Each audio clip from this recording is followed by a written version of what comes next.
U o'zi aslida yoshlikdan sal boshqacharoq edi. Biz kabi ko'p gapirmasada eshitib, fikrlab turishi suhbatdoshni sergaklikka, hushyorlikka chorlardi. O'shanda o'qishni bitirgandan keyin birdan yo'q bo'lib qoldi-yu, lop etib katta olim sifatida adabiyot maydonida paydo bo'ldi. Keyin qayerdaki gap ketsa, kursdoshligimizni faxr bilan aytadigan bo'ldik. Shunga qaramasdan ochilib, sochilib gaplasha olmasdik. To'g'rirog'i, ilmiy qarashlari, bilishlari juda ko'p bo'lgani uchun bu borada balandligini tenglashib, bo'ylasha olmasligimizni bilardik. Bugun shogirdlari sabab bo'ldi-yu, o'zining xohishiga qarshi bo'lsa-da, kursdoshlik hurmati deya ozgina vaqt ajratishini so'radik. Rosa ko'p chet elga chiqasizda, shunaqa havosim keladi-da, qanday borsa bo'larkan, qayerda nima qilisharkan deb qiziqaman-da. Buni xorijliklardan so'rash kerak mening nazarimda. Ha? Nimaga chaqiryapsizlar sizlar deb.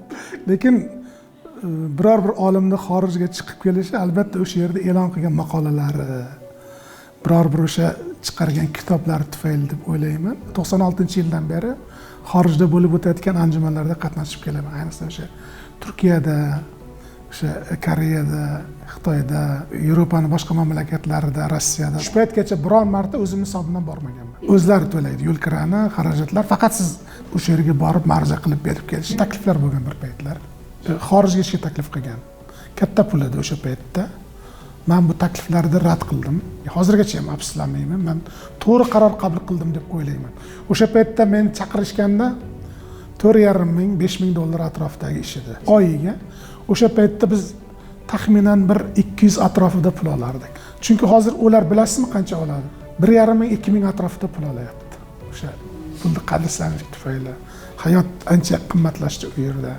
Siz o'sha yerda juda katta yangilik qila olishingizga ko'zingiz yetsa, siz yurtingizni tashlab ketayotganiga arziydigan narsa qila olsangiz, o'sha yerda qilayotgan narsangiz shu yerdagi yurtingizga ham foyda keltiradigan bir narsa bo'lsa, o'shanda ham vaqtinchalik ishlash mumkin borib.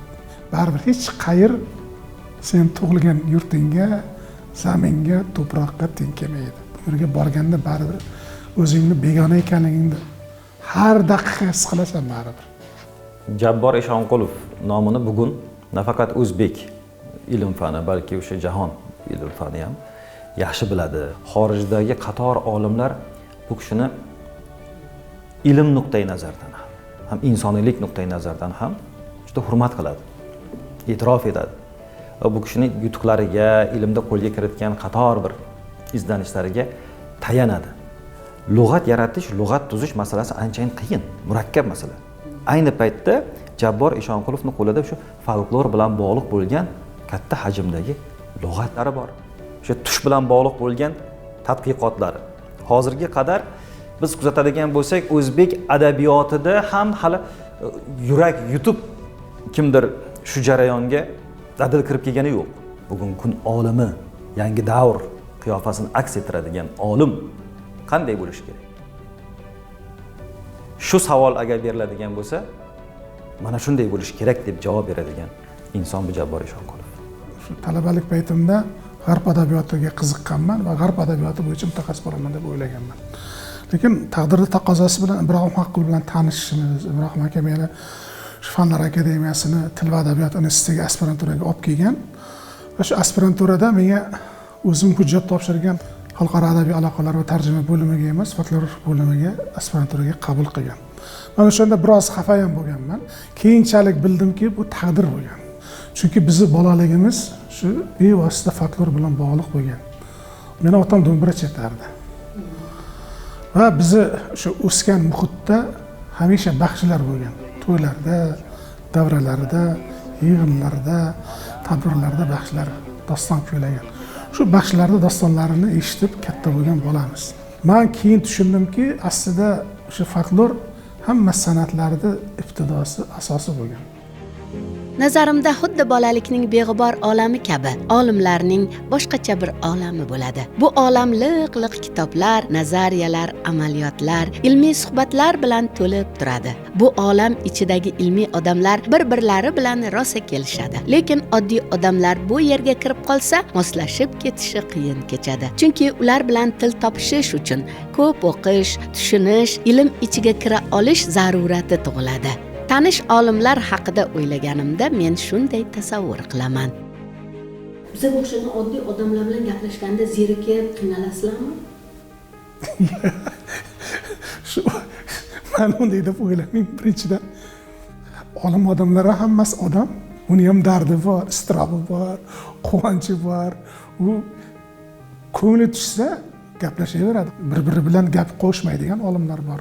Hamma shuni o'ylaydi, olim odam boshqacha gaplashsa kerak deb Ibrohim aka ko'p aytib yurardi. Bizni qishloqda paloncha bordi, palon maqol islatardi yoki bo'lmasa onasini aytardi, maqolni mana ishlatardi, otasini aytardi. To'ra aka ham masalan, oliy o'quv tugatgandan keyin Surxondaryoda bo'lgan, bir muddat o'qituvchilik qilgan. O'shanda oddiy odamlardan eshitgan o'sha maqollarini aytib berardi. Aslida olimlar shu oddiy odamlardan kuch oladi, oddiy odamlardan o'sha fikr oladi, oddiy odamlardan o'sha nimadir kashf qilish sirlarini o'rganadi. Olimlik degan aslida oddiylik degani. Dissertatsiyani 3 yilda himoya qilish kerak. Yo'q bo'ldi qoldi birdan. O'shanda Moskvaga ketgan ekan, o'zining hisobidan. O'sha yerda qanchadir muddat turib, dissertatsiyani tayyorlab olib keldilar. Bu ham mas'uliyatning bir ko'rinishi. Biz Abdujabbor bilan bu institut ilmiy kengashda mavzularning nomlarini muhokama qilyapmizmi? Ilmiy seminarda muhokama qilyapmizmi ishni? Dissertatsiyaning himoyasida muhokama qilyapmizmi? Prinsipiallik juda ham o'zini fikrida qat'iy turish, o'sha fikrini isbotlab berib bilish degan narsa Abdujabborning asosiy fazilatlaridan bittasi.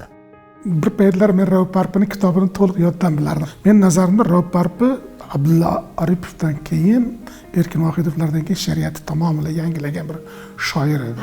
Falsafa bor-da. Hamma narsa bor. Endi falsafiy yozuvchilar haqida gap ketganda men Nazar Eshonqulni eng ustunga qo'yaman-da. Sizchi? Men agar biror narsaga erishgan bo'lsam, sal bir narsani taniyotgan bo'lsam, Nazar akamning ham xizmati bor.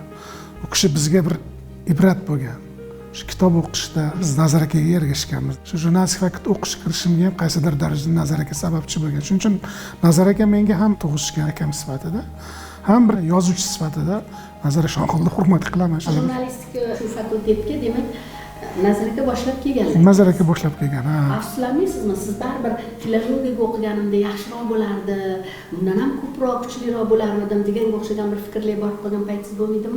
Yo'q, afsuslanmayman. Men harbiy xizmat tugatib kelganimdan keyin yo yuridistikaga almashtir, yo tarixga almashtir degan takliflar bo'lgan, men almashtirmaganman. Men jurnalistikaga qiziqqandim. Jurnalist bo'lmaganligingiz uchun shu gapni aytayotgandursiz.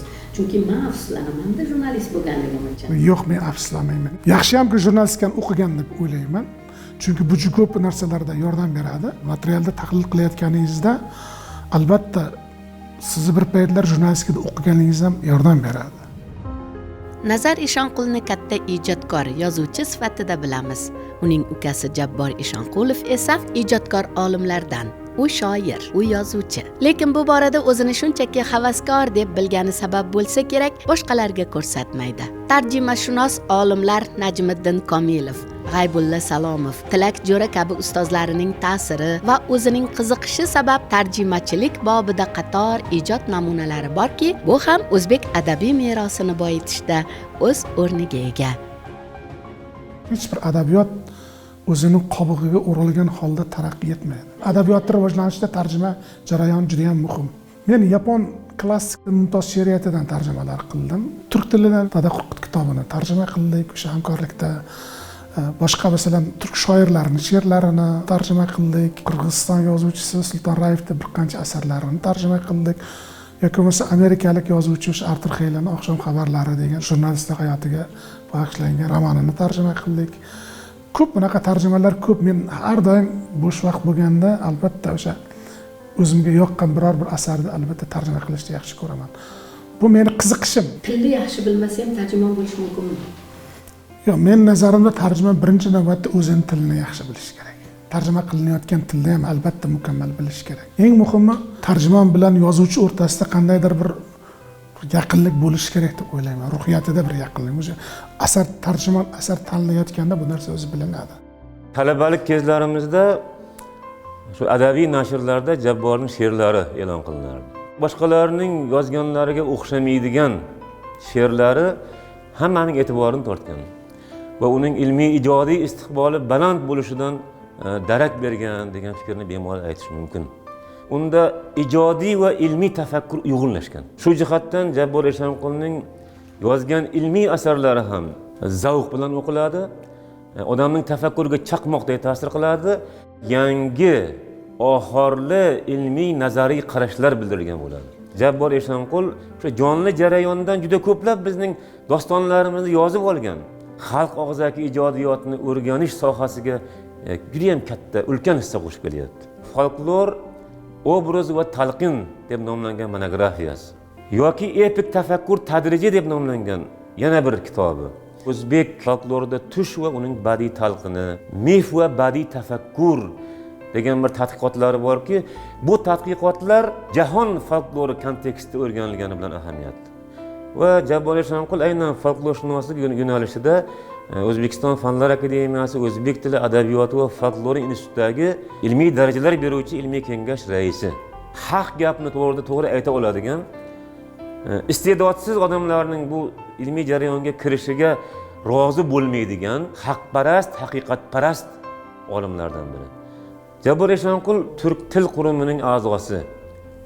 Bu endi turk til qurumi shu turkiy dunyodagi eng e'tirof etilgan katta olimlargina a'zo bo'lishi mumkin bo'lgan bir muassasa.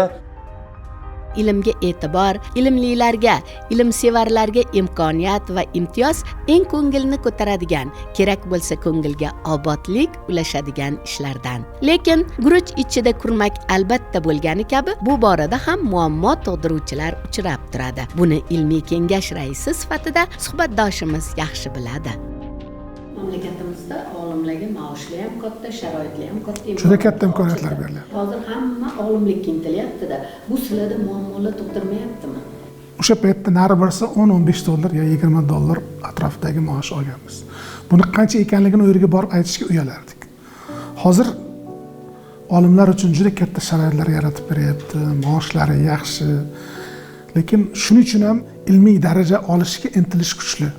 Lekin hamma yaratilayotgan o'sha tadqiqot mavzulari ham talabga javob beradi deb aytish juda ham mushkul.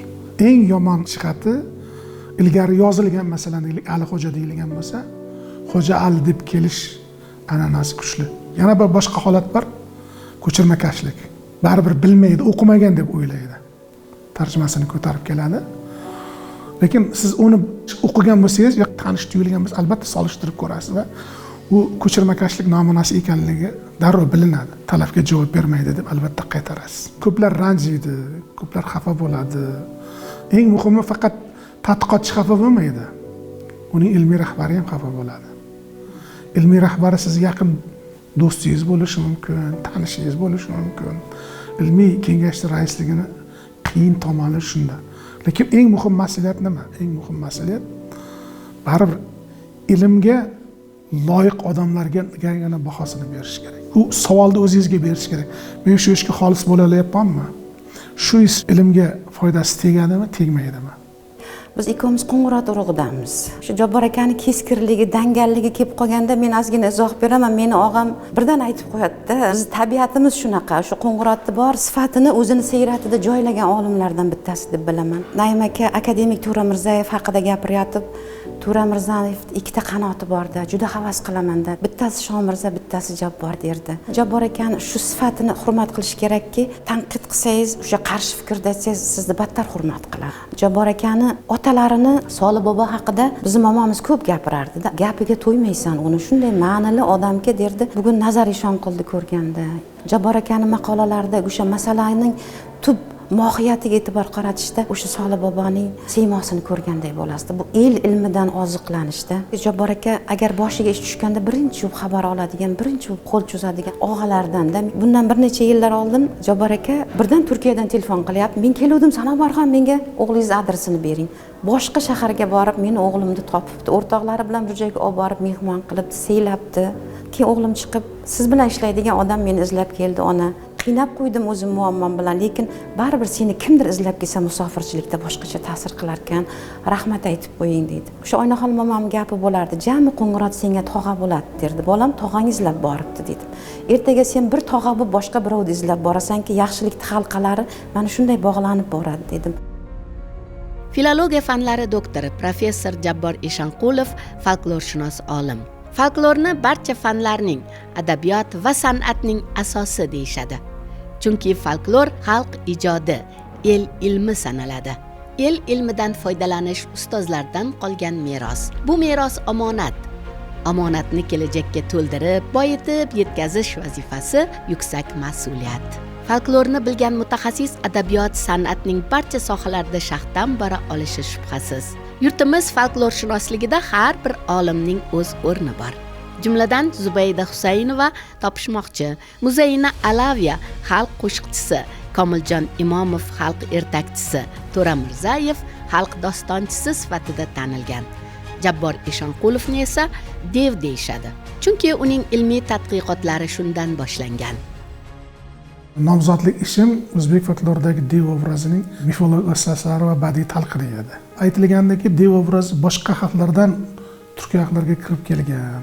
Lekin tadqiqotlarda shu narsaga amin bo'lganmanki, o'sha obraz turkiy xalqlarda oldindan mavjud bo'lgan. O'sha marosimlarimizda ham bu obraz bilan bog'liq shu tushuncha tasavvurlar yashab kelayotganligi, bu obraz boshqa xalqlardan kirib kelmaganligini ko'rsatadi. Qolaversa, folklordagi boshqa obrazlar, masalan, pari deylik, yalmog'iz obrazi deylikni talqin qilishga juda ham yaxshi yordam bergan. Jabbor nafaqat devni o'rgangan, nafaqat folklorshunos, ayni paytda u katta adabiyotshunos. Folklorda tush motivi degan mavzuni doktorlik ishi sifatida ishladi. Agar 100% insonning umrini oladigan bo'lsak, shuni 40% uyqu bilan o'tadigan bo'lsa, ko'p jihatdan tushda o'tadigan voqealar asos hisoblanadi.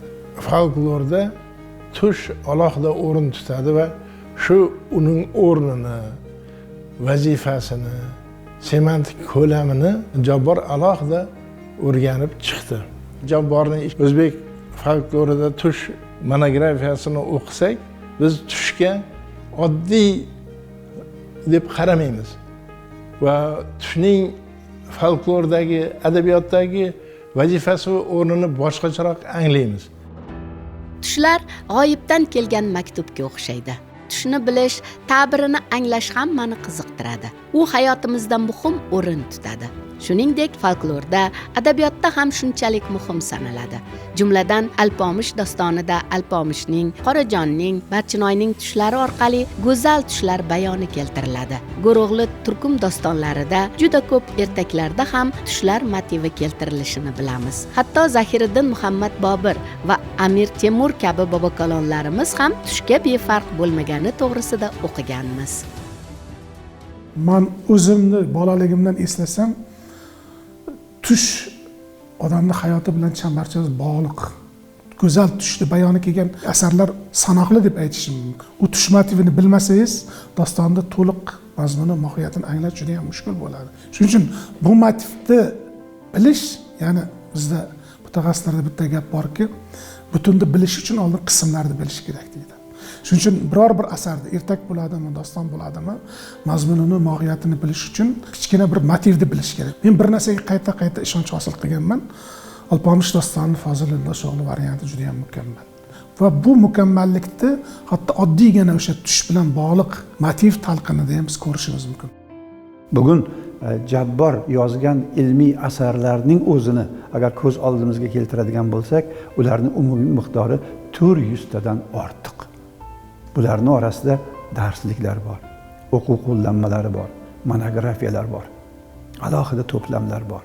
O'zbek folklorining 100 jilddan iborat juda ulkan bir xazinasi yuzaga kelyapti. Jabborning ham tajribalari, bilimlari o'zining natijasini beryapti. Jabbor o'zi bilgan narsani boshqalarga yetkazishning ham yangi va yaxshi shakllarini puxta o'zlashtirgan. To'g'ri, Jabbor bugun ustoz, uni ko'plab shogirdlari bor. Lekin shogirdlik maqomini bir daqiqa ham esdan chiqargani yo'q. Ustoz haqida juda ko'p narsa yozgan. men omadli odamman deb o'ylayman. Meni do'stlarim ko'p. Masalan, shu Turkiyada, Ozarbayjonda, Qozog'istonda, Qirg'izistonda, boshqa davlatlarda odam bu dunyoda orttiradigan narsa uncha ko'p emas. Sizni molingiz ham, davlatingiz ham hech kim yoningizda tura olmaydi. Yoningizda turadigan odam do'stingiz va farzandlaringiz bo'ladi asosan. Tajribadan bilamizki, ishchan odam haqida to'xtalish qiyin kechadi. Chunki uning qirralari amalga oshirgan va oshirayotgan ishlar ko'lamining kengligi kengroq yoritishga undayveradi. Eng muhimi, hammasi asosiysi bo'lib ko'rinaveradiki, biri-birini to'ldirib turgandek tuyuladi. Shuningdek, Jabbor Eshonqulov haqida gapirib, O'zbekiston Respublikasi Fanlar Akademiyasi Alisher Navoiy nomidagi Davlat adabiyot muzeyini chetlab o'tib ketib bo'lmaydi. Bu muzeyda juda buyuk olimlar ishlagan. Hamid Sulaymonlar, o'sha Aziz Qayumga o'xshagan, Saidbek Hasanovga, boshqa ko'plab, o'sha hatto bizni ustoziz deb hisoblaydigan Xodizarov ham bir paytlar mana shu muzeyda ishlagan. Bu muzeydagi o'sha qo'lyozmalar, toshbasmalar millatimizning shu ma'naviy xazinasi hisoblanadi. Qolaversa, muzeydagi mavjud arxiv, o'sha shoir, ijodkorlarning arxivi, bu juda katta, buyuk xazina deb o'ylayman. Biz hali bu xazinani xalqqa yetkazib berayotganimiz yo'q, ochib berayotganimiz yo'q, to'liq undan foydalanayotganimiz yo'q. Garchi juda ko'p o'sha yosh ilmga kirib kelayotgan yosh olimlarga tadqiqot mavzulari qilib belgilayotgan bo'lsak ham, hali imkonimiz, kuchimiz yetmayapti. Shu paytgacha hech kim taxmin qilmagan, kutmagan joydan Cho'lponning qo'lyozmasi topildi.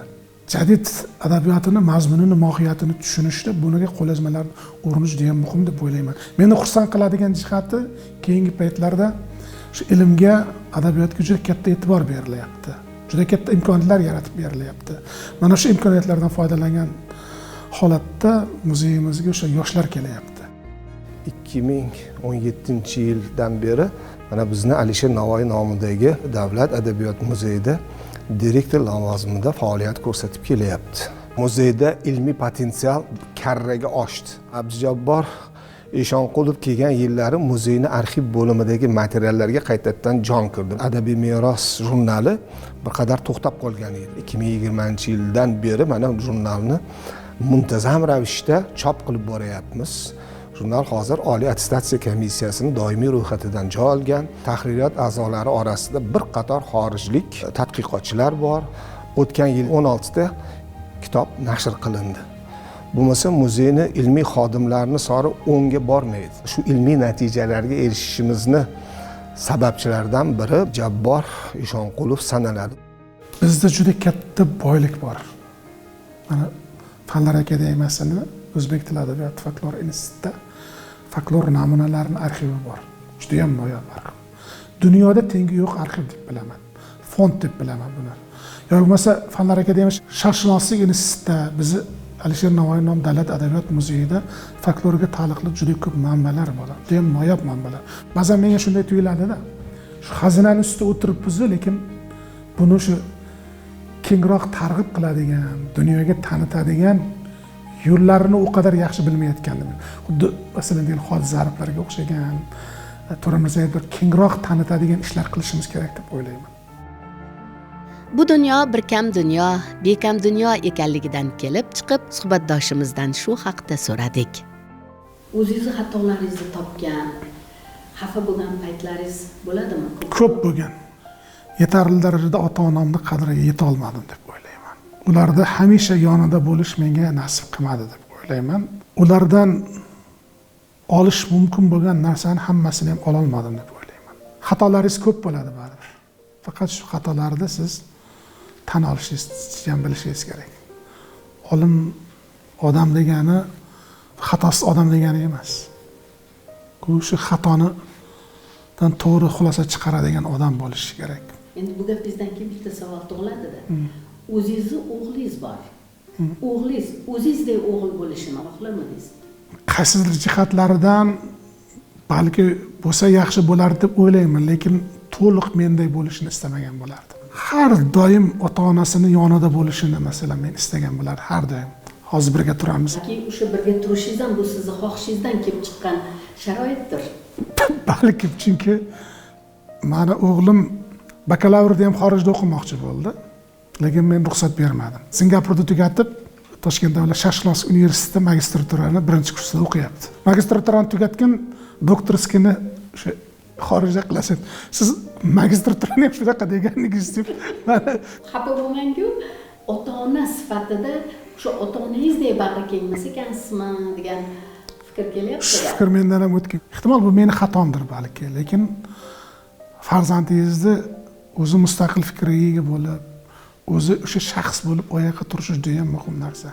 O'zini zaminida bo'lsa, o'zini yurtida bo'lsa, o'zini vatanida bo'lsa, menimcha bu yana ham yaxshi bo'ladi. To'g'ri. Taqdir o'yinlari sizni goh u tomonga, goh bu tomonga otadi. Yiqilmaslik emas, yiqilganda turib olish mardlik sanaladi. Jabbor o'shanda kutilmaganda to'satdan yonida yurib turgan ayolini yo'qotganida buni ich-ichdan his etgandi. Bu haqda o'ylaganimizda olimlar olami ichidagi oilaviy olamga mo'ralab ko'rish istagi tug'iladi. Birga o'qiganmiz biz, kursdoshimiz edi. Kutilmagan bir holat bo'lgan. Bolalar kichkina edi. Mana shu qizim 1-sinfda, o'g'lim adashmasam 3-sinfda edi. Katta o'g'lim sal kattaroq, esini tanib qo'ygan. Bir 2 yil, 3 yil o'zimizga kelish juda qiyin, juda og'ir bo'lgan. Chunki bolalarga qanday ta'sir qilganini ko'rganman. Onasini yo'qligini bildirmaslikka harakat qildim. Bu hayot dedi. Hayotda siz hamma narsaga tayyor bo'lishingiz kerak.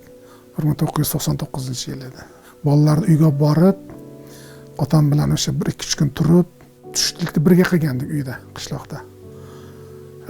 Ishga, Toshkentga kirib kelishim bilan kechqurun shu yomon xabar tarqalgan uchun otam kutilmaganda. Keyin onam vafot etdi. Keyin otamning onasi bor edi. Men u kishini qo'lida katta bo'lganman. Biz ena derdik, momom. Shu kishi vafot etdi, chunki bu qaysidir darajada taqdirda zarbalari dedingiz. Bular hammasi sinov bir. Otam bizda ham bizga ham ota, ham ona bo'lganlari uchun nima muammolarim bo'lsa, kelib bemalol otamga aytib, har doim otam bilan maslahatlashishim mumkin. Otam bizni hech qachon so'kmaganlar va urushmaganlar. Har doim faqat tushuntirish orqali bizga yetkazganlar. Oilaviy kunimiz bor, har yakshanba kuni. O'sha kunlari otam bizga o'sha taom tayyorlab hamda dasturxon ustida gaplashib, nima muammolarimiz, mana shu bir hafta ichida nima qilganlarimiz bo'lsa, barchalarini muhokama qilamiz. Otamlar vazifa qo'yadi har birimizga har haftada. Mana shu kitobni bitirishimiz kerak bo'ladi va o'sha kitobni keyin otamga aytib berib tushuntiramiz mazmunini. Otamlar ko'p bobom haqida aytib beradilar-da, qattiq qo'l bo'lgan, u bo'lgan deb aytganlarida, men ularga aytaman, nimaga siz unaqa emassiz bizga desam, chunki onamlardan keyin sanlarga qattiq qo'l bo'lgim kelmaydi deganlar. Onamlar o'tganda biroz muddat otamlar o'ksib qo'ygandilar, lekin o'sha biz uchun otam o'zlari harakat qildilar. Ota-onamlar eshitmaganmiz biz urushganlarini yoki-da bironta narsani kelisha olmay qolganlarini. Hattoki otamlar onamlarni san deb gapirmaganlar. Siz deb ismlari bilan chaqirib aytganlar. Xonadondagi vaziyatni o'zgartirish uchun gap mavzusini boshqa tomonga burgimiz keldi. Ko'rsatuvimiz qahramoni asli Qashqadaryo viloyatining Qamashi tumanidagi Tersota qishlog'idan ekanligini bilganimiz bois shu haqda so'radik. Men tog'dagi qishloq bu. Tamaddun hali yetib bormagan qishloq. Biz o'sha cho'lga ko'chayotgan paytlarimizda ham hali chiroqlar yo'q edi. Odamlar o'tovda yashardi. Yoz kelganda, qish paytida o'sha o'zini doim yashayotgan uyga ko'chib borardi. Bolalikda saqlanib qolgan shu o'tov bilan bog'liq xotiralar. Adam tufayli men doim tarixni o'rganganman, chunki adam aytadiki, odam o'zini tarixini bilmasa, o'zini keyingi hayotini ham bila olmaydi, chunki tarix bu bizni fundamentimiz deb hisoblaydi. Adamga o'xshashga harakat qilganman, chunki adamlar bir qishloqdan chiqib, o'zini tiklab olgan odam bo'ladi. O'shaning uchun odamni kasblarini ham juda yoqtiraman. Adamlarning kasbini yoqtirganim uchun o'zim ham filologiyaga topshirganman va adamlar doim odam halol bo'lishi kerak. Masalan, mayda ish qilasanmi, o'sha ishda ham sen eng yaxshisi bo'lishing kerak deb o'rgatganlar. Qarang, endi xotimaga o'tishga taraddudlanib turgandik hamki, suhbatdoshimiz jurnalist emasmi? Sergaklikka chorlab, bizga asosiy mavzuni eslatib shunday dedi. Men otam mulla bo'lgan. Nazar akani ham meni ham birinchi haftaga solgan. Ya'ni o'zi ustozlik qilib yozuv chizuvdi, arab bilmasdagi yozuv chizuvdi o'rgatgan. Bu men o'ylaymanki, keyinchalik o'sha kitobga mehr qo'yishimizda juda katta turtki bo'lgan. yozuvga muhabbat, kitobga muhabbat uyg'otgan deb o'ylayman. Onam ham o'sha xalq qo'shiqlarini, maqollarini yaxshi bilardi. Keyin otamni onasi. Men ko'rgan ayollarda ichida eng donishmand. Shu Nazar akamni Shamol tutib bo'lmaydi, urush odamlari qissasidagi Biyda momo, Bayna momo haligi obrazlari bekorga paydo bo'lmagan. Shu hayotdagi bir asosiga ega bo'lgani uchun badiiylashtirilgan bir momomni bir to'qima obrazi deb bilaman. Ishimiz sabab ko'p joylarga boramiz. Ko'p taqdirlar bilan to'qnash kelamiz. Baribir gap aylanib borib tarbiyaga taqalaveradi. Jabborda ham ildiz baquvvat, palak toza, poydevor mustahkam bo'lgani uning olimlik olamidagi o'rni baland va ko'rimli bo'lishiga olib kelgani ayon ko'rinadi.